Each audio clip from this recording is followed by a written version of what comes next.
Imagine looking out at the horizon. It looks perfectly flat, right? It feels stationary. So it's not completely crazy that for centuries, people believed we lived on a massive, floating disk. But today, despite satellite imagery, space travel, and literally centuries of physics, the flat Earth movement is bigger than ever. But how do we actually know the Earth is a sphere without just pointing to a NASA photo and saying, because they said so?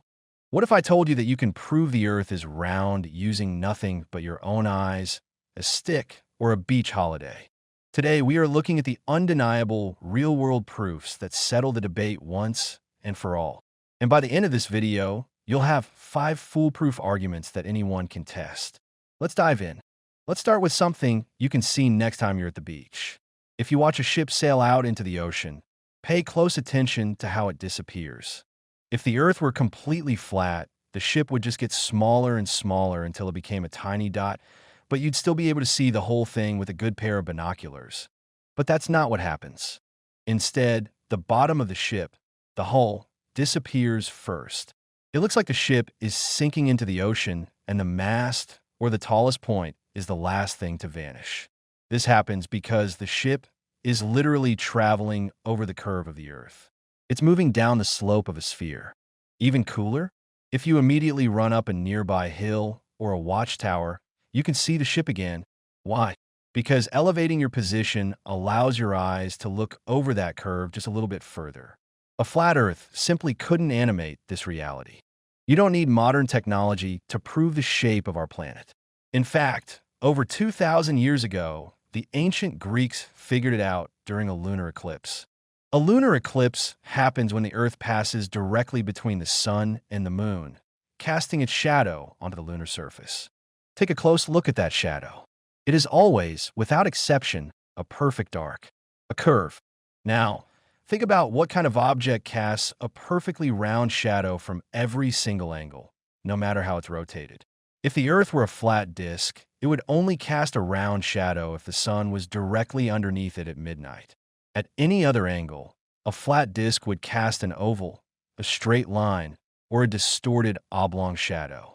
The only shape in the universe that consistently casts a perfectly round shadow, regardless of its orientation, is a sphere.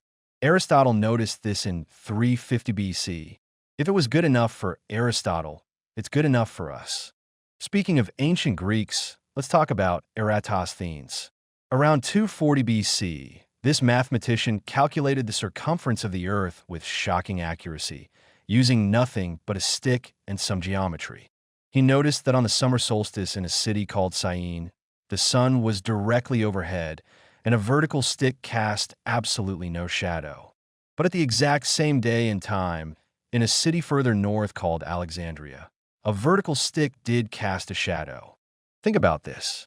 If the Earth were flat and the sun's rays were coming in parallel, both sticks would either have a shadow or neither would. The only way for one stick to cast a shadow, while another doesn't, is if the ground beneath them is curved. By measuring the angle of the shadow in Alexandria and knowing the distance between the two cities, Eratosthenes calculated the Earth size. He was off by less than 10% of the actual value we know today, all without a single satellite. Have you ever wondered why we can see different stars depending on where we are in the world? If you live in New York, London, or Tokyo, you can easily look up and find the Big Dipper or Polaris, the North Star. But if you hop on a plane and fly to Australia or South America, Polaris completely disappears below the horizon, and you are greeted by an entirely new set of constellations, like the Southern Cross. If the Earth were a flat plate, everyone would look up at the exact same dome of stars. Sure, they'd look a bit further away depending on your angle, but they would still be visible. The fact that the northern stars completely vanish as you travel south proves that you are standing on a curve, looking out into a completely different direction of the universe. Our final proof comes down to how we travel. If you've ever taken a long-haul international flight, you might have looked at the little screen in front of you and noticed the flight path looks like a massive curve. For example, flying from New York to London often takes you way up past Greenland. On a flat map, this looks like a massive waste of fuel. A straight line would look much shorter. But commercial airlines are businesses. They want to save time and money. They fly these curved lines because on a 3D sphere, that curve is actually the shortest possible distance between 2 points. It's called a great circle route.